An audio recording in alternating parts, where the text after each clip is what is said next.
رمضان کے روزے میں کھانے پینے جمع سے ہم رکے رہتے ہیں۔ یقیناً یہ اصل روزے کا رکن ہے، مگر اس میں بہت سارے اسباق اور بہت سارے لیسنس موجود ہوتے ہیں۔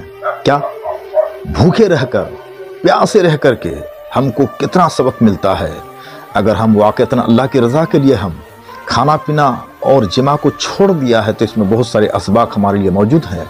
جب افطار کا وقت قریب سے قریب تر آتا ہے تو پھر کھانے پینے کی چیز کی طرف ہماری جو تڑپ ہے بہت بڑھ جاتی ہے، ہمارا رجحان اور میلان قلبی حد سے زیادہ بڑھ جاتا ہے۔ کیا ہمیں یہ سیکھ نہیں ملتی، سبق نہیں ملتا کہ جب چند گھنٹوں بھوکے پیاسے رہنے کی وجہ سے ہمارے دلوں کی دھڑکن تیز ہو سکتی ہے اور کھانے پینے کی تڑپ بڑھ جاتی ہے، تو وہ غربا، وہ فقیر، وہ مساکین جن کو سالہ سال اور روز بروز ان چیزوں سے دور رہنا پڑتا ہے، ان پر کیا بیتتا ہوگا۔ اس لیے بھی اللہ رب قدیر نے ہم پر روزہ فرض کیا ہے۔